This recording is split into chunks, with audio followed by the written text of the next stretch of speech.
My guest today is Dr. Elva J. Jones. The computer science building on the campus of Winston-Salem State University is named in her honor, and she is the founding current chair of the computer science department at WSSU. She's credited with developing the first concentration in computer science and leading and developing the major programs in computer science and information technology. She was born in Lewisburg. She is one of four children. Her parents, who weren't able to attend college, owned a small farm and saved to send her to college to educate the rest of their children. Having an interest in math at an early age, she was an undecided major when she arrived at WSSU. Coincidentally, she served an on-campus job as a student data processor and was quickly elevated to program manager. At the time, WSSU didn't offer degrees in computer science, so she pursued a bachelor's degree in business. She went on to earn a master's degree from the University of North Carolina at Greensboro and NC State. Then she became the first African American to obtain a doctorate in engineering and computer studies from NC State. She says her most significant contributions to computer science and WSSU have been elevating and expanding computing as a discipline. Beginning her career at WSSU as a programmer, she gave up her lunch hour to teach programming to expose students to the discipline. Her sacrifice led to WSSU becoming one of the first HBCUs to offer a computer science program. She serves on the North Carolina Space Grant Consortium Executive Board, the Association of Department of Computer Science and Engineering at Minority Institutions Executive Board, and the Technical Council Executive Committee, and the STEM Education Committee, just to name a few. She's the two-time recipient of the NASA Jove Research Award for her research in space science data retrieval. She was named Outstanding Woman Leader by the City of Winston-Salem in 2006, and one of the 50 most important African Americans in technology in 2010 by blackmoney.com. The Elva Jones Computer Science Building, located next to the W.B. Atkinson in WSSU Science District, opened in 2004. The $13 million, 62,000 square foot building, 8 classrooms, 7 education and research labs, and faculty offices. Ladies and gentlemen, welcome to Future Focus, Dr. Elva Jones.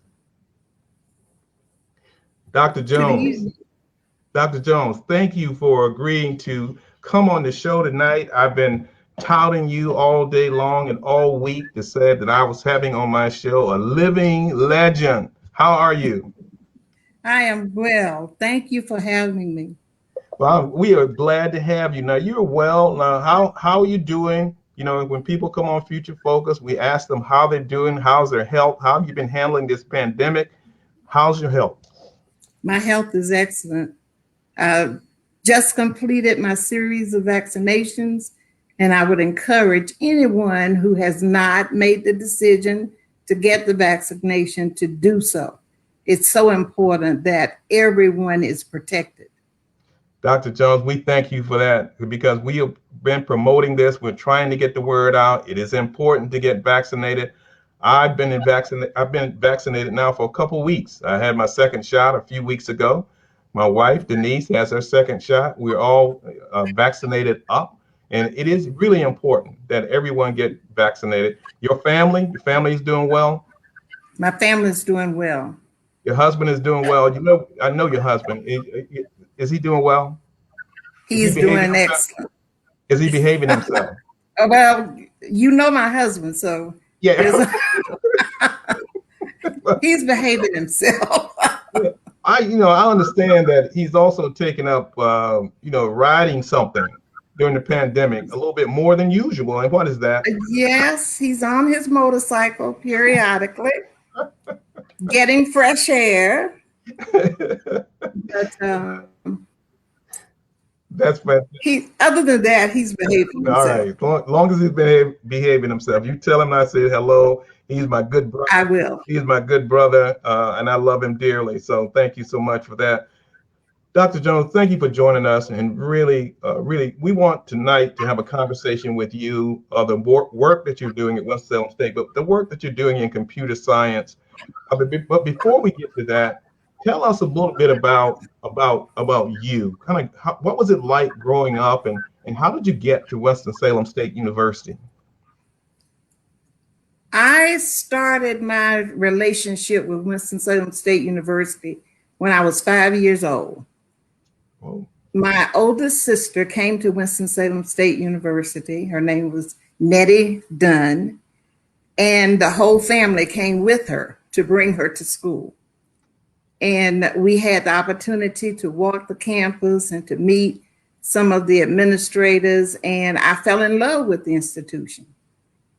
And I've been in this relationship with this institution for a long time and have enjoyed every minute of it. But my sister was the first to attend Winston-Salem State University. And as you know, my husband also attended Winston-Salem State, and our son attended Winston-Salem State.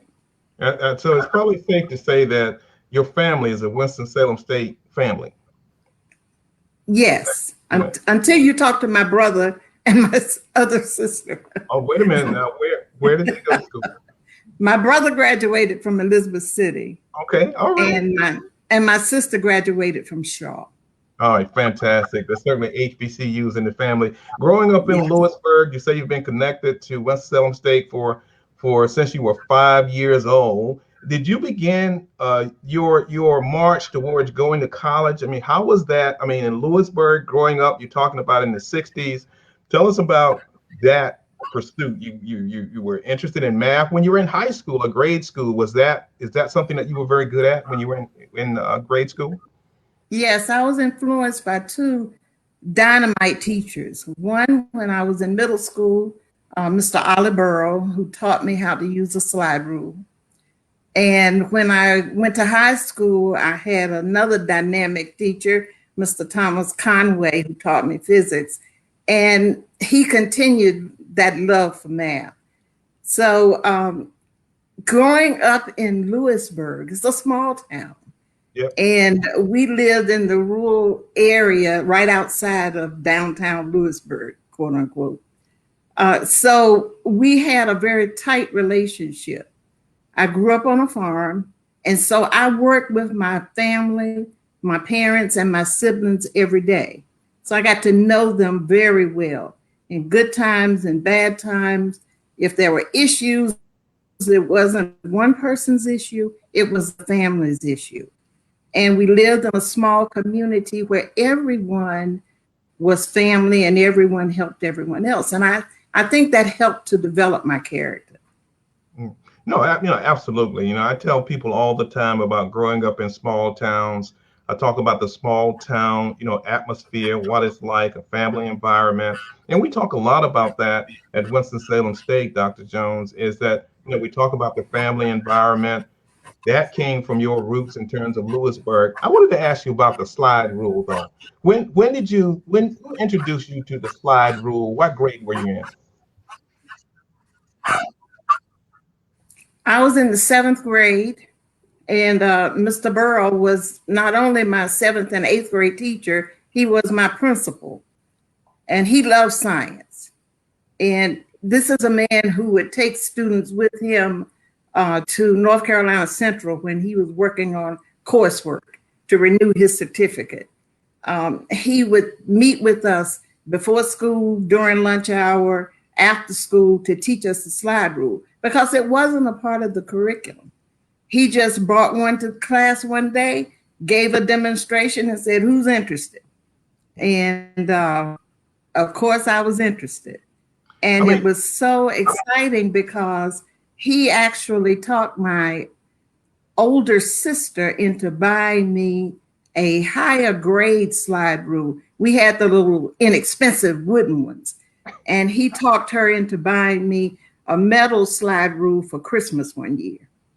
Oh, see, Dr. Jones, I didn't know they made metal slide rules. I can tell you, when I was introduced to the slide rule, it was magical. I think I was in the seventh or eighth grade as well, and we had a teacher that came in and started teaching us. But to be able to use a slide rule was absolutely amazing. And so when you Yeah. mentioned that, I said, I got to get back and I got to ask her about the whole notion of a slide rule. But you come to Winston-Salem State, you had a long career. You come in as a student, and then you come back and you start working, started teaching students programming. Tell me about that. I read in your bio that you would do something on your lunch hour, so you would not even eat lunch, but you're going to take time to be able to teach students. Tell me about that experience. Well, actually, that experience led me to complete my terminal degree because I love teaching. And I didn't realize that until I actually started teaching students during my lunch hour. And the students that I taught, we won't say when, but during those days, are still in touch with me. And they have done magnificent things with the one or two courses that we had at that time. And I would rotate the courses during the semesters so that I would teach a language called RPG at that time. And then one semester I would teach COBOL, and the next semester I would teach BL1 so that the students could get exposure to a variety of languages. But it was fun because I really adapted to programming and I enjoyed it. Yeah. Now you're at WSSU, you're teaching programming. Now you look at yourself and you look at your career. You start on this trajectory to becoming the Dr. Jones that we know today. So you start pursuing uh, education. You get a master's degree, you get a doctorate degree.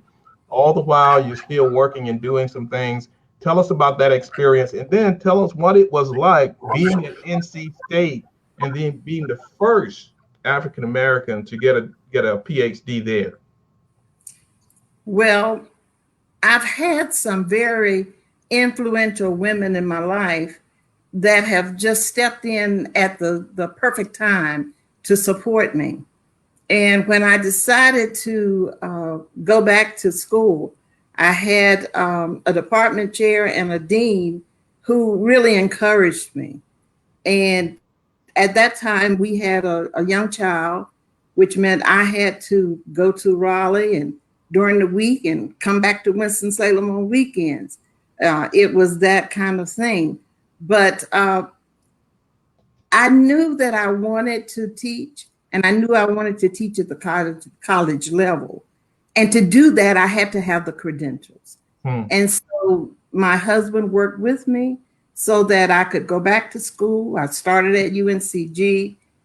All the time I was at UNCG, I worked full time at Winston-Salem State to complete that degree. And when I decided to go to NC State, it was like going home because, as you know, Lewisburg is only about 20 miles from Raleigh.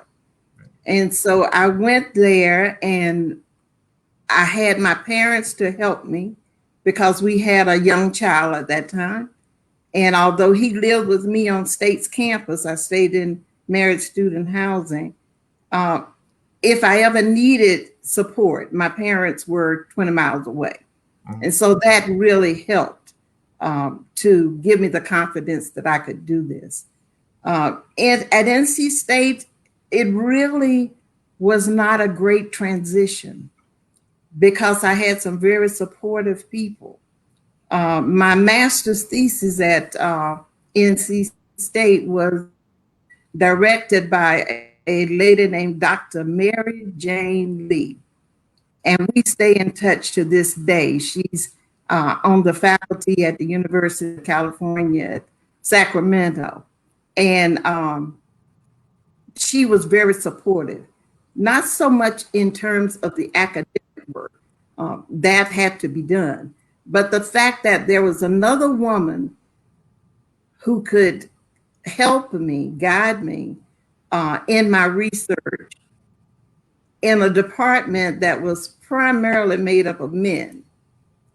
was very beneficial and very helpful. And that's why, as we look at this, is Women's History Month. Exactly. I think women need to be cognizant of the fact that we need to support each other, especially in the areas where women aren't predominant. Going into computing, it was a male dominated field. Has been, it's much better now, but it continues to be highly male dominated. And so while women can do the work in terms of the academic background, sometimes you need that emotional support that only a sister can provide. And so I've had some very influential people in my life, but who were women. And I am very grateful for that. But it was such a good journey. You know, I look at it now and I think, how in the world did I ride that highway 40 from Winston to Raleigh every week? Sometimes I had to leave home at 5 o'clock in the morning and arrive in Raleigh and say, how did I get here? Because I did it so much, it was just automatic. But the process was such an exciting one. The learning, the opportunities that were afforded me, it just made the process enjoyable. Well, that's great. Um, so one of the things I want to talk about is your experiences during that time. You talked about, you know, as a woman being there, having the support. What was it like during the 60s to be, you know, at NC State, being in Raleigh? What was the experience like for you? It was actually a good experience for me. My department not only had no African American students, there were very few American students. Most of the students were international. So there was not a big disparity between students at that time. There was a variety and a very diverse group of students. We had, I had two additional PhD students who were friends of mine, and we were all married and we all had children and we supported each other. Being in computing, I had to spend time in the computer lab. And so usually I found the best time to be at night. Well, if I had to go over late at night, one of my friends would keep my son while I was in the lab, and vice versa if they needed to do something. So there was that support structure. And support is, I think, is very important. It takes on different complexions and it takes on different forms, but support makes it easier for someone to do something that's really difficult. But NC State was exciting. I had my PhD advisor was involved in industry. He included me in his research projects at the Research Triangle part. And I spent as much time during the latter part of my work out there with him as I did in the classroom. So that was exciting to me. You know, we were immersed in using the tools we were developing in industry. Yeah. And so that hands-on experience was great. Man, that's great. And Dr. Jones, and I can see that you took that experience and you now have incorporated that into how you work with students and how you prepare students. So that was an amazing experience. I'm curious as to when you went on this journey and you said, I want to be a college professor, and I knew I had to prepare myself to become a college professor. What did you think? I mean, what was your vision about what you wanted to do and what you wanted to accomplish? I wanted to first establish a major program at Winston-Salem State. And working with other people in the department, we were able to get that done. Once we did that and we became a separate department, then I immediately started thinking about different aspects of computing. And that's how we developed the major in IT, because we realized that all students would not want to code primarily, but they still love computers and they love computing. And so we wanted to give them options within the field. Computing is so broad now that you can almost be at any end of the spectrum and have a major role using computers, whether it's graphic work, whether it's robotics, which is one of my loves, or whether it's software development, software engineering. You know, there are so many avenues for students in computing. If students love to get into management, then there's always project management. So almost anything a student wants to do, they can do it in computing. And so I wanted our students who may not have been exposed in high school, they may have come from a small high school as I did, and not been exposed to computing as an option for them in terms of developing their careers. So that was my goal. That was my vision for Winston-Salem State. This school who gave me such a great start, I wanted to give back and help other young people as they were coming along. And I continued to get students that I just love to work with, bright, energetic. Sometimes I have to talk to them. I know exactly what you're talking about. And sometimes you have to talk to them in a certain way, right? Yes, That, yes. that down home Lewisburg kind of talk to, right? Yes, yes, indeed. But I continue to get students that I enjoy working with. And so it keeps me motivated and it keeps me involved in this whole process of educating Rams to come up. Fantastic. Dr. Jones, you've had a front row seat, 50 years. I mean, looking at, technology, computing. I mean, just give me some insight. Did you ever imagine that we would have a world like we have today? You know, I think I did.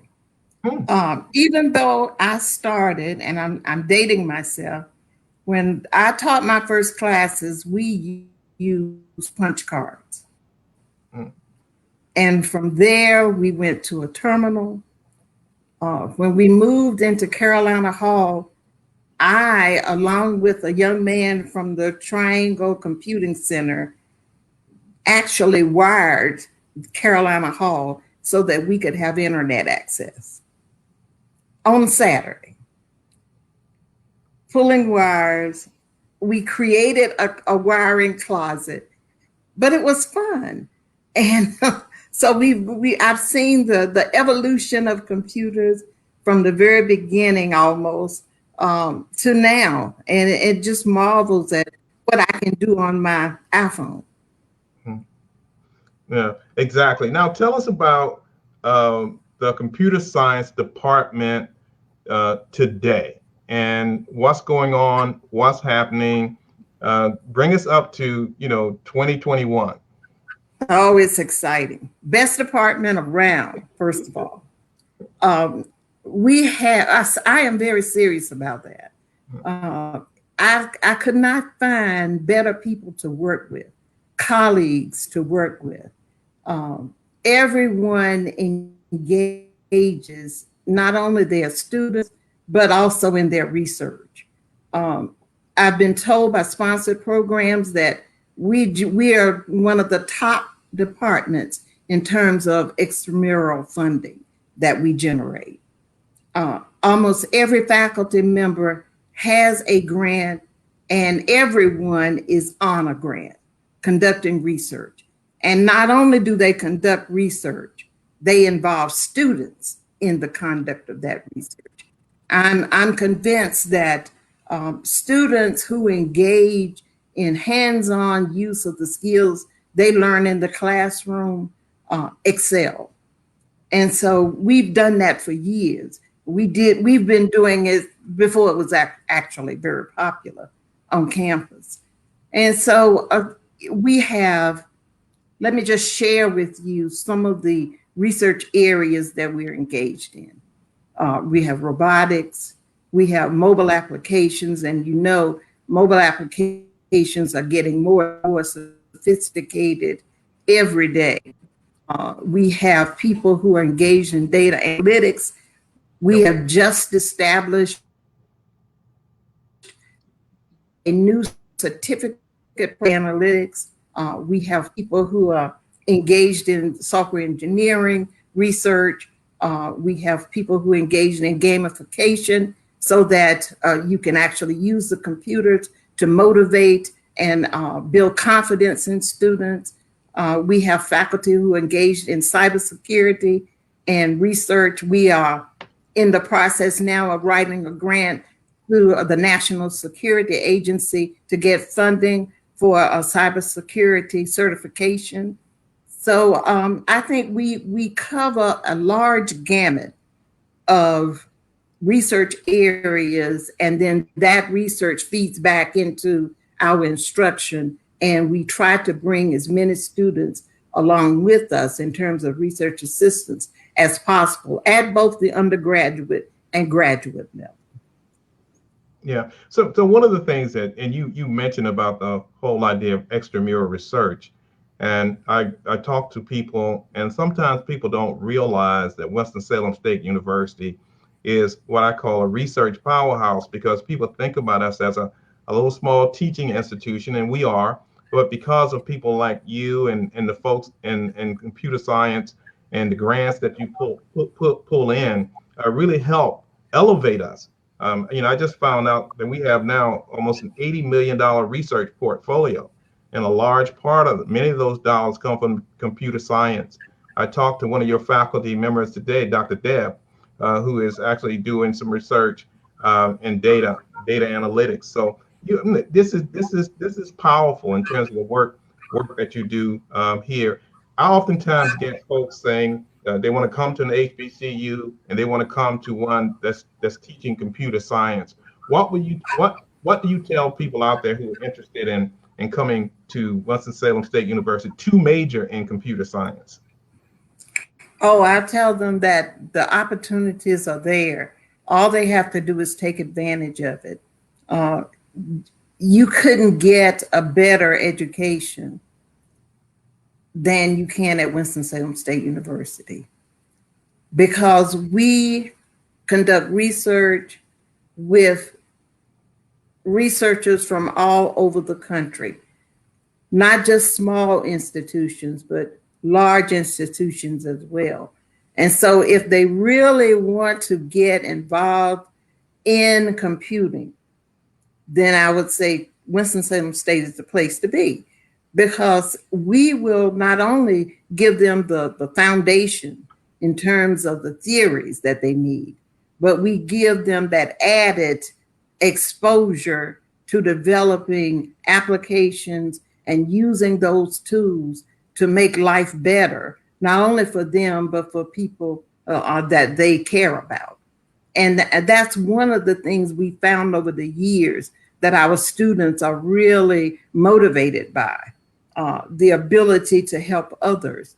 And I think when we look at computing, and we were talking about the pandemic at the beginning of this session, the fact that the disparity between the people of color who have actually been able to schedule a vaccination lies in their access to an ability to use computers, whether they are available to them, whether they are able to manipulate the websites, and sometimes they can be challenging.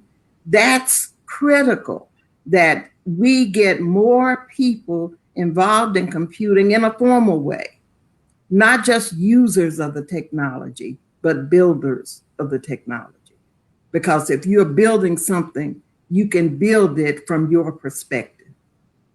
Absolutely. I mean, well said. And thank you once again for telling us about that. And that is certainly one of the major challenges, is having access to be able to create an appointment. And those kinds of things Yes. are important for everyone, but particularly for underserved populations and for folks who don't have the kind of resources that are needed for us to be in this technologically driven world. Dr. Jones, I'm curious in terms of as you look back over your career, and certainly this is Women's History Month, and one of the reasons why I wanted to have you on the show is your contribution to science. But when you look back over your career, what are the one or two things that you are most proudest of?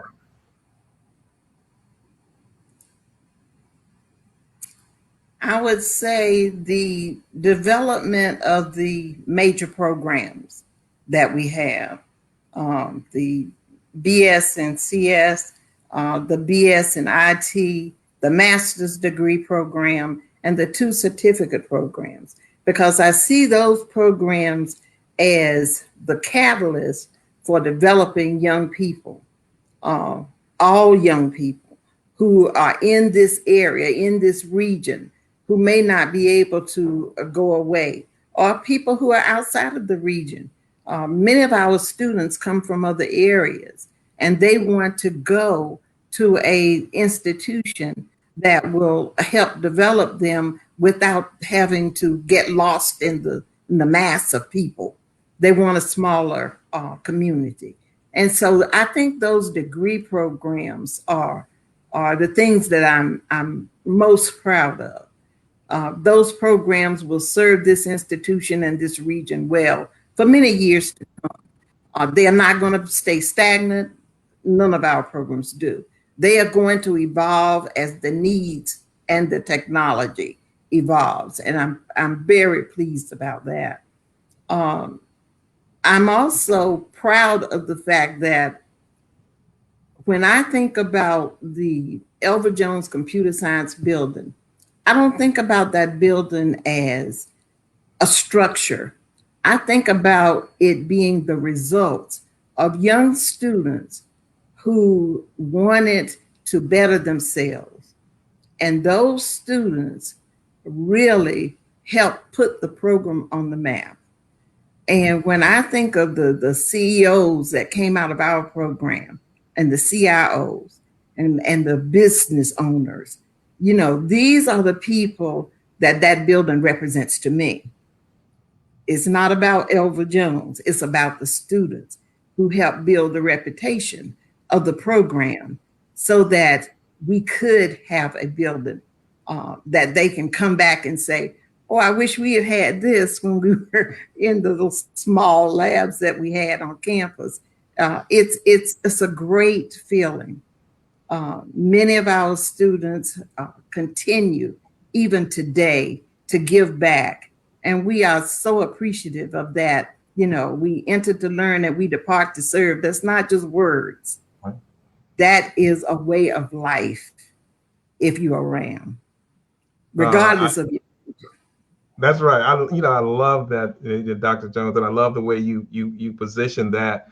It really is about the students, and you have been such a great mentor to so many students. I've had recently a couple of your stellar students on Future Focus Now. We had Dr. AJ Hinton. We had him on the show as well, and we actually had Dr. Grady on the show. And you were a trailblazer, a pioneer, and Dr. Grady was also a trailblazer and pioneer, being the first woman to get a PhD, I think, in computer science from A&T State University. I won't ask you to talk about any particular students, but just talk in general about the students and you as a mentor and what that means to you and their success.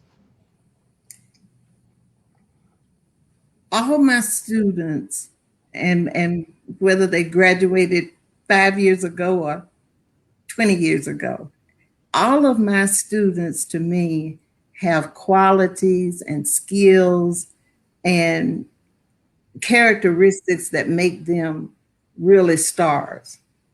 I've never tried to compare one student to another.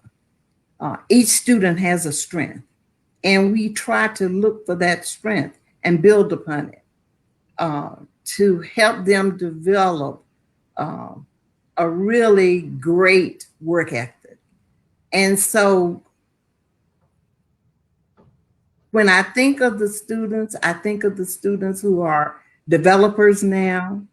I think of the students who have uh, started their own businesses now, and they are vendors of computing. I think of the students who lead the area. They are either CIOs or managers. One of my students came back to speak to my class last semester and has started her own business. And she is a certified project manager.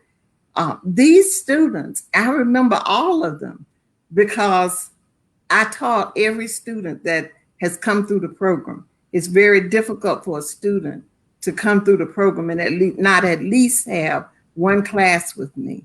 And I do that because I want to know them. It's so important that I know them and I watch them grow and watch them mature while they're here at Winston-Salem State and after they leave and blaze the trails for their lives. So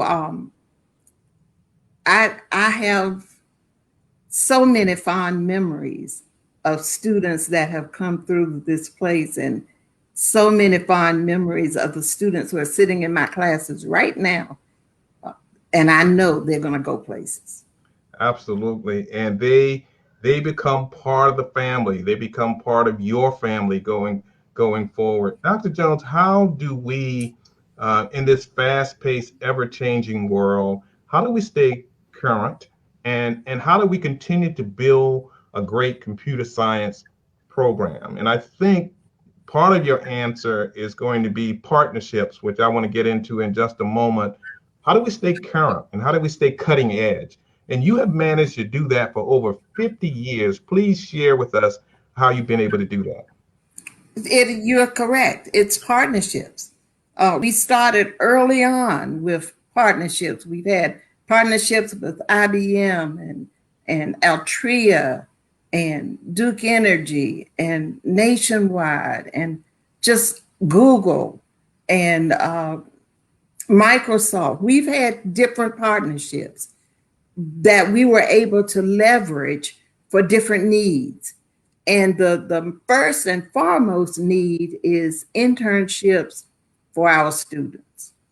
Because when a student can take the skills that they learn in the classroom and apply them in an internship, that's the best icing on the cake that you can provide a student. But the key has been partnerships because we cannot purchase every technology that comes out. We can't upgrade fast enough to stay at the end of the cutting edge.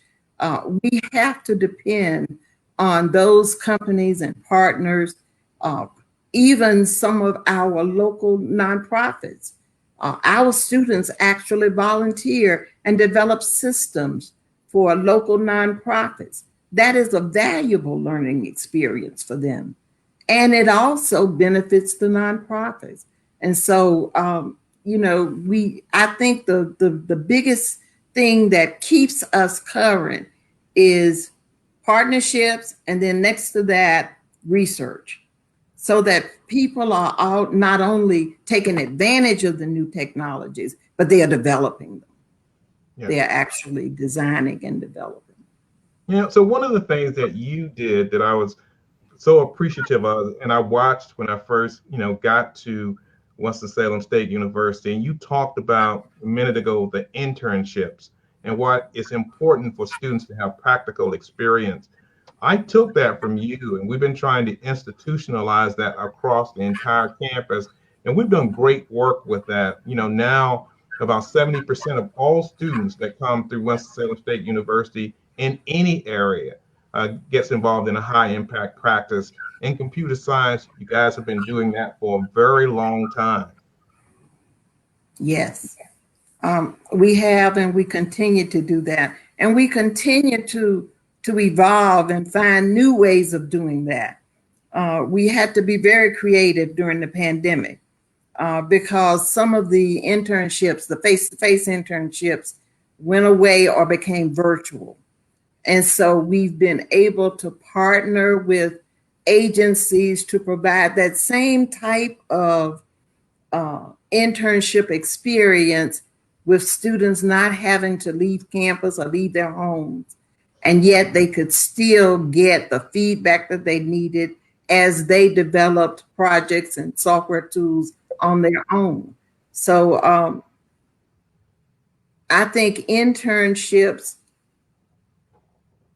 are, I was just thinking, what would I rank higher? I don't think I would rank any other classroom experience higher than an internship, because it allows a student to pull in all of the skills that they have learned from freshman to sophomore to junior and then the senior year. And we encourage them to intern more than once and to intern with different companies, so that in a safe space, they can get to see what goes on, what's the culture, what is the corporate culture in different companies. It's an invaluable experience, and oftentimes students have to be talked into it if they are not accustomed to going away from home, if they are not accustomed to going to a big city. But you can talk them into it. Yeah. Another area that we've really leveraged is research experience for undergraduates, where we've placed students at research institutions in the summer to engage in research. And especially if a student tells me that they are looking to go to graduate school, then I really try to pair them with a research experience in the summer. They develop some of the same skills as when they intern, because they are getting into a new environment. They get to address new requirements, and they have to develop a product in a finite amount of time. And so those two experiences really complement each other. I agree. And we consider those high impact practices at Winston-Salem State. You're absolutely right. I want to get into a couple things before our time runs out. Tell us about the partnership that you have with Nationwide, and tell our audience and our listeners a little bit about the contribution that they just made to the computer science department. Nationwide has been working with us for, I guess, about 5 or 6 years now. But this year, I think we really moved it a giant step forward. They have been working indirectly with us without actually providing funding. And last year, they established the first scholarship program with us for ACMW. One of my goals was to increase the number of female students in computing. And they said, well, we'll help you with that. We'll provide scholarship for your students who are female and majoring in computing. And that has evolved into a wonderful gift of $100,000 that will support not only scholarships, but also professional development for our students. We just come off of a hackathon that we had last weekend. They not only provided the funding for the prizes, they also assisted us in conducting the hackathon. Our alums from Nationwide served as judges. Some of the managers presented workshops for us. So it's really a beautiful partnership. I think it's a model partnership. And we are getting ready now for our scholarship day. We call it CSIT Day, which has been in existence for 30 years. And some of the students who led us in developing a day set aside for their professional development are still involved. They still come back and volunteer. And the first thing they'll ask me is, when is CSIT Day? So that they can come back and share the jobs that they are with, the companies that they are with, the tools that they are using, and the kinds of applications they develop. So that partnership with Nationwide has been a culmination of many different partnerships. but it is, I think, more comprehensive in that they cover the professional development piece, they cover the scholarship piece. They are in the process of revamping a lab so that students are exposed to the tools that they will see in a corporate setting when they graduate. They also provide the emotional piece. I'm a believer in mentoring, and I have served on a NSF grant that's called IMCS, and it is the Institute for African American Mentoring of Computer Science Students, and it's a collaboration with 8 different institutions. That program focuses on mentoring students through the undergraduate pipeline all the way to the graduate pipeline. Nationwide is also engaging in a mentoring program with our students. And so students are paired with the professional from Nationwide so that they have a one-on-one relationship with someone at Nationwide that they can just ask very simple questions of in terms of what are the suggestions that professional would make for them in terms of where they should take their career, how they should plan their career, what kinds of decisions they have to make as they are moving through not only the educational process, but through the career, so that when they start their career, they don't make some of the common mistakes that someone would make if they didn't have anyone to talk with. Yeah. And so it's really an exciting partnership. No, I agree with you. I think it's one of the more exciting partnerships that we have. I've been touting the whole idea of signature partners, and we certainly consider Nationwide a signature partner. Higher education is changing drastically, and we can't do the kinds of things that we want to do without having these kinds of partnerships. Nationwide has been leading the way. They are indeed a model of how these partnerships should operate. You talked about the whole notion of a hackathon last weekend. Got to share with our audience, many of which might not know, what is a hackathon? It sounds like something illegal.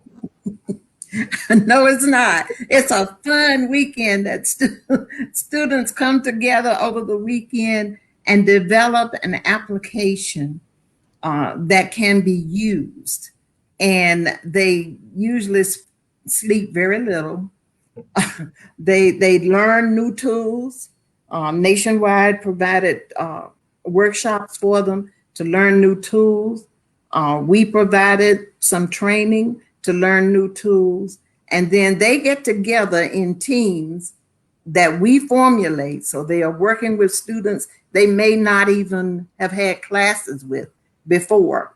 And they have to develop a solution to a problem and then present it to the group at the end of the weekend. So Saturday night, when other students are out partying, these students are presenting their software tool that they have developed. And it's called a hackathon because it's done very quickly and it's done in an intense environment where they only have a weekend or a day to do it. And we've participated in fact, Chancellor, when you came to Winston-Salem State, you came over to and we were having our first hackathon. And you spoke to the students and motivated them and congratulated them on giving up their Saturday to develop software tools. And we've continued that tradition. We've got to get back. I do. I do. I have to get back.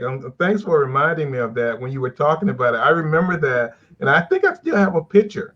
I do as well. Yeah. So that was great, and that was the first hackathon. Yes. Okay. Fantastic. Fantastic. One other area I want to get into before our time runs out, and I know you began your career at NC State. You were talking about not having many women. I know there's a big push today, more women in science. Tell me what you're doing in that space to try to encourage more women to come into science and technology, computer science careers. Yeah, we talk with students wherever the opportunity presents itself, and we try to engage students at the university via professional conferences. Almost all of the conferences that I associate with now have a segment in the program that addresses computing for women, to help mentor those women and to help attract those young women. We have in the local school system partnerships. We go out and we speak to the students and to the counselors to let them know about computing for the, especially for the women, because young men tend to gravitate toward computing naturally. Uh, Whereas women, although they are very skilled at design and development, they may be less likely to move toward computing, and sometimes they have to be encouraged to do so. But once they get in, they hold their own, and they often become the leaders of the pack with the young men. But it takes a special effort, and at this point, I am on a committee with the National Science Foundation that is actually developing guidelines so that people who write grants have to include some type of mentoring that will help attract not only underrepresented groups, but also women. And so it's bringing it to the consciousness of researchers and employers and faculty that women are an important part of this environment, and that we need that diversity, and we need the skills that women bring to that whole process, especially design, because women, I think, have a special insight into design and can see sometimes beyond where a man can see. And I'm a little biased. No, I can tell that you are. We're almost out of time, but I know when I look at the top careers when they publish these going forward into the future, a lot of them are around science and computer science. We now at Winston-Salem State University going into a new strategic planning process. I know that you guys at the department level are thinking about, what's next for computer science. As you look at all of this, Dr. Jones, what are some things what are the conversations that are being had in your department and in other departments about the future of these departments? We have to think about not where we are now, but where we envision the country and the needs of the world being 5, 10, 20 years from now. And we can't wait for that period to be upon us before we start planning for it. And so, as we think about our next move, our strategic plan for developing programs and resources in our department, we have to look down the road. We cannot look at where we've come from too much, other than to learn a lesson from where we've come.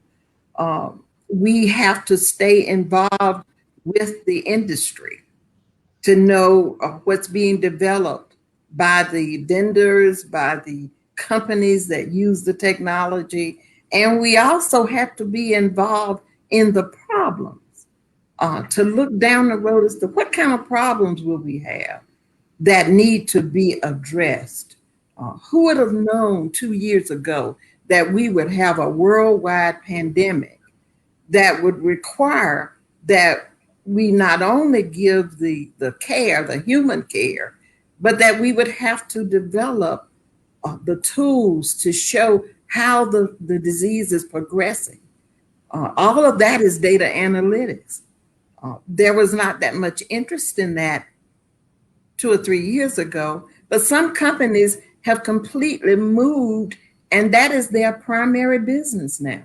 We have to be involved with those companies so that we are aware of where the industry is going, and we can plan our program and our curriculum to meet that need and to stay abreast of where the industry is going. Well said, well said. Thank you so much. You talked about data, big data. That's certainly the wave of the future. You, Dr. Jones, have been a great guest tonight. We thank you for joining us during this Women's History Month. You're indeed, as I said, a living legend. That's how I look at you. Now, one last thing before we get out of here. You got to tell me, what is it like going to work every day in a building that's named after you? Do you think about that, or you just walk into the building? I don't think about that. I walk into the building. I go into the building every day with an agenda of things that I have to do. Well, fantastic. You were a great guest. Thank you for joining us tonight. You be safe, I and will. and you tell that husband of yours to stay off of that motorcycle. I don't think that will happen, but I will tell him. Thank you for having me, and thank you for letting us share the story of the wonderful students and faculty in the Department of Computer Science. Thank you so much. And thank you, everybody, for joining us for Future Focus. And we'll be back next week for another edition of Future Focus Now.